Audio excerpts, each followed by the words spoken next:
Welcome to the John 3:16 Stories of Hope podcast, where we talk to people who have overcome addiction and alcoholism at John 3:16 Ministries. I'm your host, Lisa Fisher. Now let's hear another inspiring story from a resident or graduate of John 3:16 Ministries.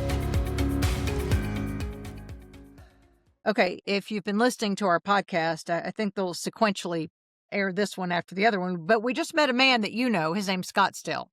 Yes. And he was in another episode. People, please search for that episode. It's an amazing story. But the girl in front of me, I don't even know her name yet because she's going to introduce herself, is sweet on, or Scott's sweet on her. I'll just put the onus on him. Okay, tell me your name. Sarah Lynn. Sarah Lynn. Is Lynn a last name or a middle name? I get that all the time, but yeah, it's my last name. It is your last name? Yes. Okay, Sarah Lynn, tell me where you're from. Mountain Home, Arkansas. How far is that from Charlotte? About 2 hours. Because it's further west, right? Your Batesville area, you're kind of up. That's now highway. It was 67, 167. I think it's Interstate 59. And maybe it does 67, the old highway, but Mountain Home is more in the middle of the state, right? Yes, Not too ma'am. far. Okay. Not too far. Tell me your story of addiction or recovery. Well, I started using when I was 14. I grew up in Oklahoma. I didn't know my father growing up, and he is from Norfolk, Arkansas. Oh. Yes. Yeah. And so my mom raised me, and my mom had a lot of depression when I was growing up. And so she had my stepdad, who was very abusive. And so I was in and out of state's custody a lot, in and out of foster homes, shelters. Now, explain to me why, because did the state find that she wasn't capable of keeping you, or was she in and out of any type of institution herself? I was abused. Because of abuse to you. Well, Yes. good. Then the state did their job. Yes, ma'am. Okay, because that's not always the case. No. So the first time I was taken away by the state, I was 7. And I didn't even know I was an abused child. You know, I thought all kids were treated That's that way. the thing about being raised in dysfunction is you think you're normal as everybody else is normal. Yeah. So I was 7 the first time I got taken away, and I was placed. I remember the foster home that they took me to because I really didn't know what was going on, but I remember they took me in this bedroom and they showed me where I was going to be sleeping, and I freaked out. I was like, you guys have to take me home. I'm going to get in trouble. Why were you thinking that? Well, that I was going to get in trouble. Yeah. Well, You just didn't understand the concept of what it meant to be a ward of the state and for no, them ma'am. to protect you. They were protecting you, Yeah. but you didn't know that. No, I did not understand that at all. And I was terrified of my stepdad. And but I was in that foster home for about 2 years. And then I got put back in home placement with my mom. Wait, if you were abused, why were you put back in home? Did they divorce? No, they were never married, but they went through all these classes, and I had siblings. I had an older brother and 2 older sisters. I really don't understand. I didn't understand at the time, but I guess my mom just went through the classes, and I was put back in home placement with her 2 years later. Yeah. You go back. So who reported them the first time that the state got involved? My counselor at school. I was in the 2nd grade, and so the thing with my stepdad is he had a crazy way of punishing me, and he would cut onions in half and put hot sauce on top of them, make us eat them. You know, and so like I just remember the day that I was taken, I didn't feel good at all. You know, like I couldn't swallow anything, and my mouth was just really swollen. And my counselor was walking by my classroom, and it was our Valentine's Day party, and she saw me hunched up in my chair, and she called me out to her office, and that's when she noticed how big my mouth was. You know, because my cheeks were swollen out really bad. Like an allergic reaction from doing all this? Inflammation? Yeah, I just had a bunch of blisters on the inside of my mouth. And, you know, next thing I know, I was going to the hospital, and it's really just happened real quick. So you were able to point to your predator at that point. This is the man who who was putting hot sauce and onions in my mouth, and I'm sick. Yeah. Okay, good. I'm glad you told the truth. I didn't even know it was wrong, you know? Right. Again, you're normal. Yeah. Your perspective was that Isn't that how everybody else in this classroom is treated? And the answer is Yes. no. Yeah, that's not normal. Okay, so the 2 years you go back, you're about 9 years old, and Yes, ma'am. then because you started abusing just 5 did you say at 14 you started abusing? Yes, Okay, ma'am. 5 short years later, so something happened, it must have continued or something where you just said, "I've gotta escape." Yes, ma'am. So the last time I got taken away by the state, I was 14. And it was kind of a different process at that time. Instead of going straight to a foster home, I went to a youth shelter. I was in high school. I just started high school. And at this youth shelter, I met other kids my age that weren't in there because they were abused children.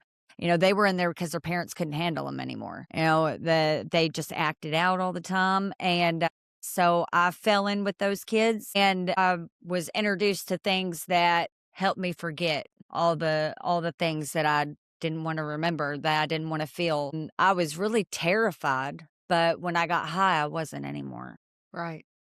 And so that's when my addiction started. And there's so many years where that I was a meth addict for 20 years. And the last 6 years in my addiction, I was an opiate addict. And it was kind of really a drastic change for me. But, I couldn't stop. Like there was nothing that I could do in my power to stop using. I've been to prison 3 times. I've been in jail so many times I can't even count.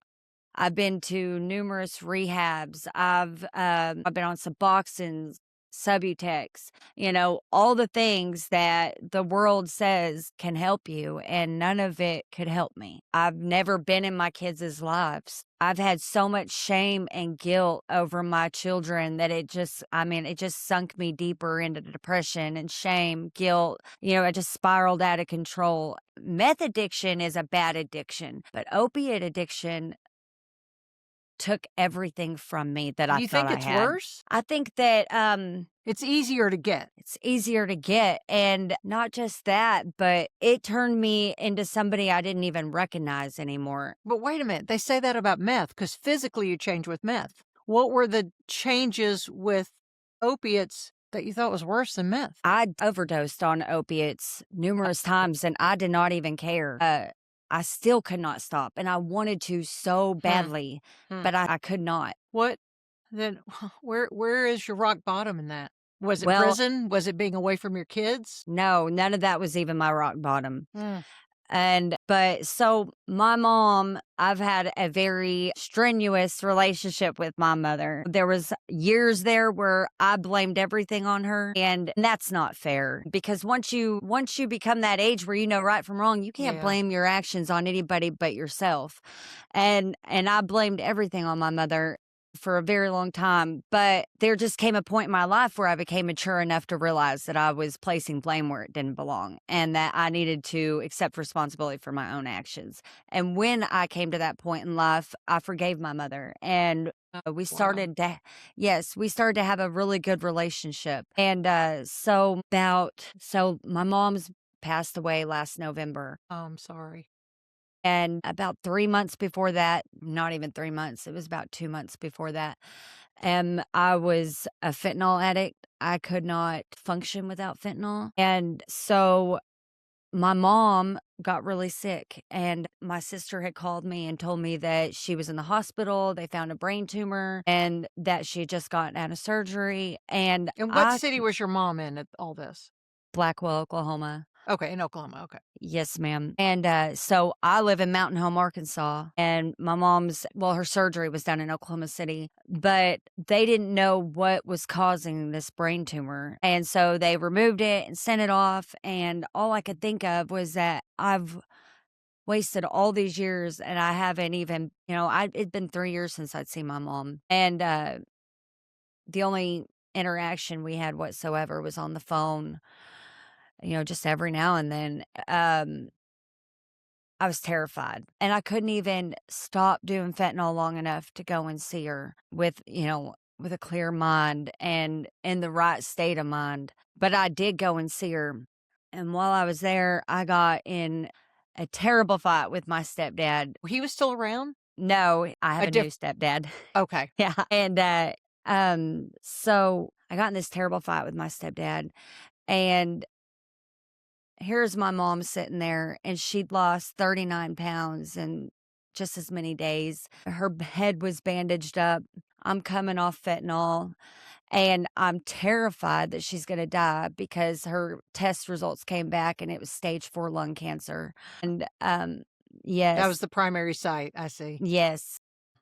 So my stepdad said some things and I reacted to him, but I said some things to my mom that I told my mom that because I got kicked out, and I told my mom I would never darken her doorstep again. And if she died, I would not even come to her funeral. And then I went back to Arkansas and I went to jail. And at this point, I'm on parole and probation. I had a 10-year probation sentence and I was on 6 years parole. And I went back to jail and I got stuck in jail. And my mom died while I was stuck in jail. And when was that? What year? That was last year. Oh my gosh, this is a new wound for you. It is. I'm so sorry. While I was sitting in jail in Baxter County Jail this last November and my mom passed away, before that happened, I knew I was going back to prison. And it wasn't that I was okay with it. I just had accepted that. And I didn't ever see a way out of that kind of life. I just accepted it. But the Lord knows exactly what it's going to take to cause you to cry out to him. And that's what it took. For people that I'm an extreme person and it takes extreme measures, for me to hit my rock bottom. And that was my rock bottom. I knew beyond a shadow of doubt that I was a worthless human being at that point and that I hadn't never done nothing good in life. And what am I going to be remembered for? Am I going to be remembered? I was terrified I was going to go to prison and I was going to die an old lady alone in prison. When my attorney had came and seen me, I actually know a graduate from here and he had told me that they had a women's ministry. And I have never in my life seeked out the Lord. I've never really known much about him at all. But I did know one thing, and that it was the only thing I've never tried. Yeah, it was the only thing I'd never tried. And so I'd asked my attorney about coming to John 3, and he said, well, I can ask the prosecutor, but I really don't think that that's going to be a thing. I don't think he's going to approve it. And this is in Baxter County, right? Yes, Just ma'am. a few counties over. And they Yes, were, ma'am. because I know in Mississippi, they're very receptive to the ministry. So I'm really surprised. Baxter County, they should know about this group. Yes, ma'am. And I don't even know that it was that they didn't know about the ministry, but just that, I have a very bad record, and I was already on 10 years probation. I see what you're saying. Could have been because of you, not because of the ministry, but they didn't want to chance it with you. I see. Yes, ma'am. And, because I was on a 10-year probation revocation and I was on a parole violation. And what were these offenses for? Just drug use or felonies? Yes, 2 Class Bs and a Class C. So I had furnishing prohibited articles, which is a Class B felony. And, I figured felonies. I know that, but I'm just saying. So they were drug related, though. Yes, ma'am. And so I remember praying. Well, you Lord, did pray. Yes, ma'am. I did. And really, I didn't even know what I was praying. I was just praying that the Lord just helped me. You cried out. You cried out for the Lord. Yes, ma'am. And so like the next time I went to court, they approved me to come to John 3:16, and I was so shocked. I don't even know what I thought I was going to find when I got here. That's what I was wondering. Yeah, I don't even know. I don't even know what I thought I was going to find. It's a big Jesus ministry. You know that, don't you? They're not hiding it. No. But I'll be honest with you. I was terrified to come here because here's the thing. It's not like my life has been easy, because by no means it hasn't. And I made it really hard myself, but doing the same thing over and over again doesn't take a lot of effort. Huh. That's an interesting way to put that. And so I was terrified to do something different. I was terrified but if nothing changes, right? It takes action. It takes effort to get something different. And so at first, when I first came here, I thought, you know what? I can do this. I'm just going to. You're thinking I can do it just long enough. Yeah. And what was that in your mind? 4 weeks? Like, what were you, or 2 weeks? What were you thinking? Well, I knew it was a 6-month to a year program. And you were committed to do that? Oh, yeah. Like, okay. I've been to prison 3 times, and my 6 months is nothing. nothing, That's right. and but it's so crazy because I can remember reading in Psalms when it says, "And you will call out to me, and I shall deliver you, and you Uh-uh. will glorify me." And I was Uh. like, that's what he's done for me, like I am delivered. So of that time, okay, you start on a Sunday like everybody does. You go to worship. Yes, Who ma'am. who sponsored you or came in with you? So my friend who is a graduate, Okay. his name was Jamie Southard, Okay. and he brought me, and I was late getting Is here, that and right? yes, They don't ma'am. put up with tardiness there, sister. Yeah, I didn't even sign in. I was so late getting here. Were you And using that day? yes, And ma'am, I smoking was. cigarettes, smoking that last cigarette before you pulled in, Yes. threw it out the Oh, window. yes. This is it. Yeah. Yeah, and Chewed it was some gum, went in. yeah, and it was the Christmas service. I remember that Santa Claus was on stage, and there were these kids that were sitting on Uh-huh. his lap, and I could not, for the life of me, pull it together. Like, I was so really messed up, and I remember thinking, "They're never gonna take me. They're never gonna take me." I have done once again, here I Do you go. think you were doing it to see how unlovable you could be, to see if they could even love the unlovable? I'm a self-sabotager. Yeah. That's Yeah. pretty typical, I think, with, addiction. Yes, and, but they took me. They accepted me, and Oh. I was like, "Oh my gosh." Y'all have no idea what you're getting. I was like, "They are crazy here."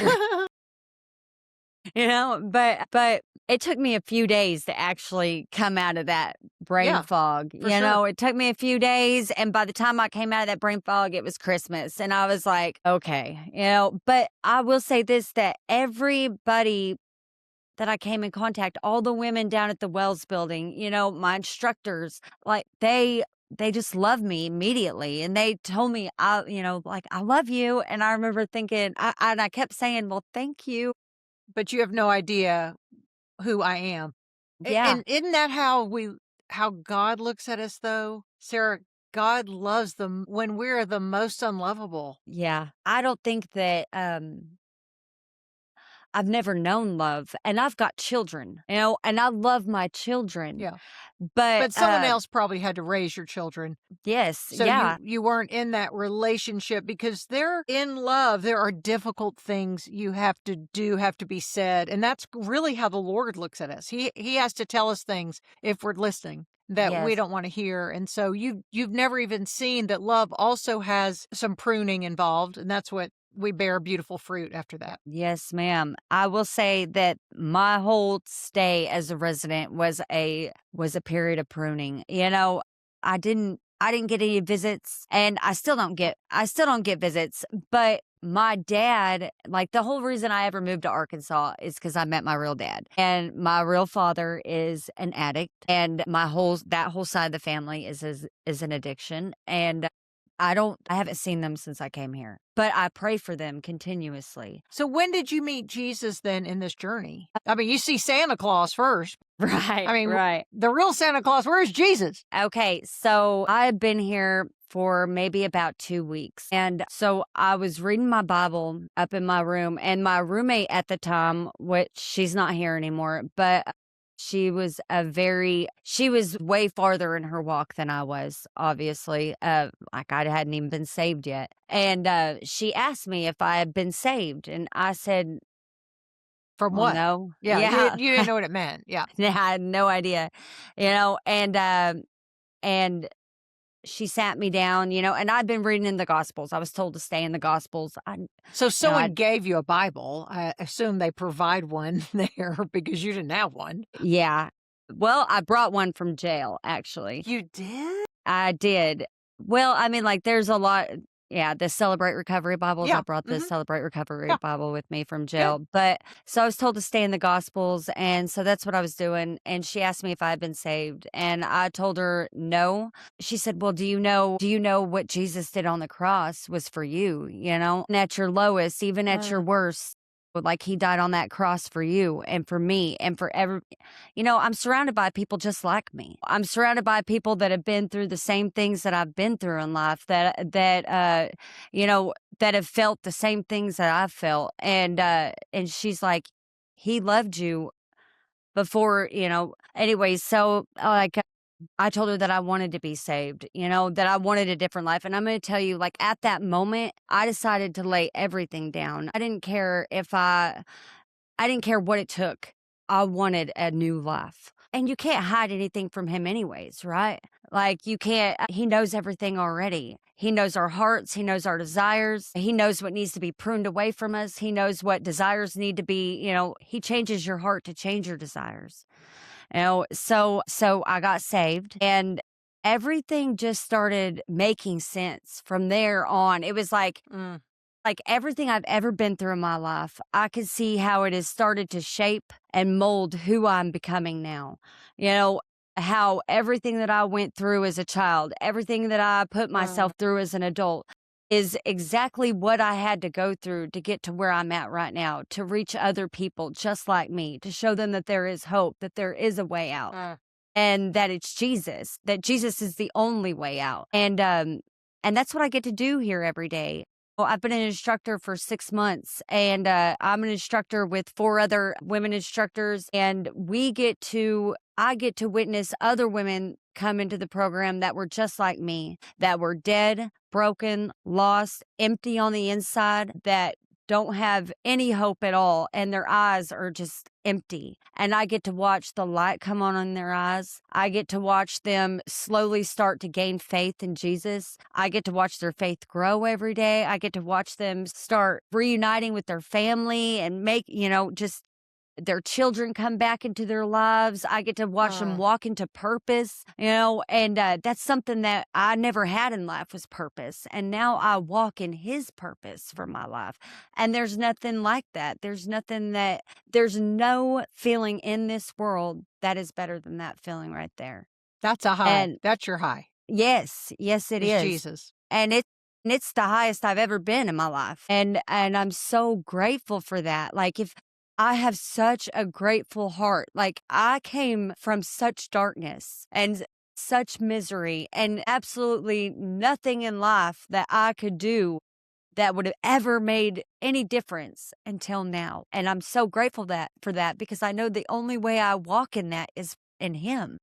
And I don't ever want to lose that either. I don't ever want to forget where I came from. I don't live there, but I don't ever want to forget that feeling that I used to have, which was no feeling at all, really. It was emptiness. Do you get to the point in an addict's life that you have complete confidence that you never want to use again? How do I get to that point? Yeah. How do people get there? Is it Jesus? I Well, mean, yeah.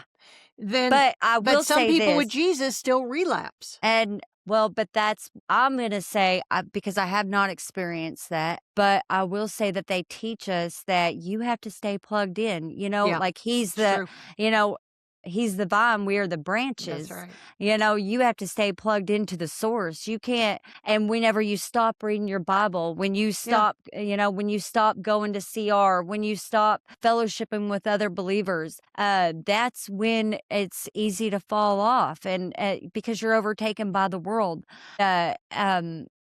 And I see that happen. I'm right where I'm supposed to be, and I'm right where I need to be. I stay plugged in here. Like I am saturated in Well, Jesus. living there, you 24/7 Yes. accountability. I mean, Yes, ma'am. does that concern you that you never do you feel like, well, I never want to leave the campus? I never want to leave the property because it's a cocoon of loving believers, and out there, it's not. Right. Well, that's why you shouldn't leave until you are absolutely sure that that's what God's will is for your life. Yeah, that's why you should not leave. Good. And you don't have to. I was going to say, nobody's showing you the door. No, nobody. That's one thing about it is they're not just going to say you got to go. And if by any chance that you do leave, there's options.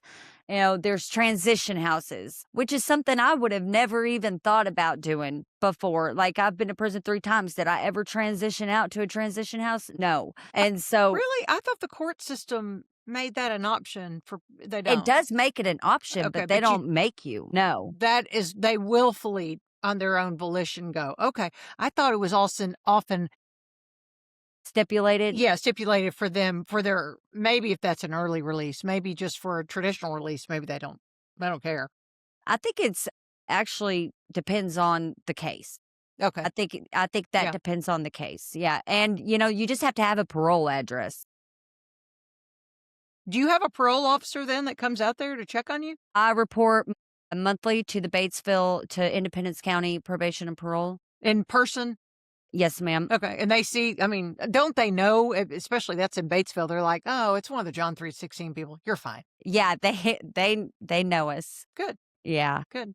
Well, I love your story. I mean, I hate to cut you off, but I mean, No. you got things you probably have to do there Yes, at the ma'am. ministry.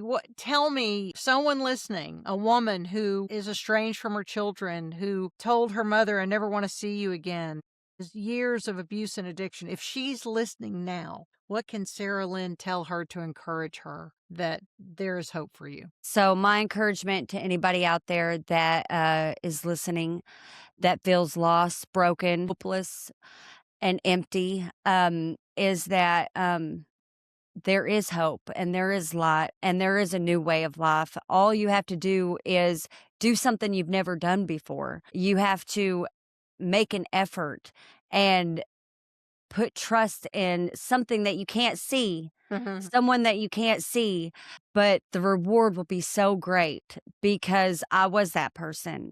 And Jesus gives you hope and he loves you. And all he wants you to do is put your trust in him and believe in him. So my encouragement is to, if you're out there and you're lost in addiction, is to just call John 3:16 because we would love to have you. And we would love you. And we would love you until you realize that Jesus loves you. Beautiful, Sarah. Thanks for doing this interview. Great job. Thank you. Thank you for joining us for the John 3:16 Stories of Hope podcast, highlighting the community at John 3:16 Ministries in Charlotte, Arkansas. Be sure to share the episode. If you need more information, hop on their website, john316thecure.com, or find them on social media.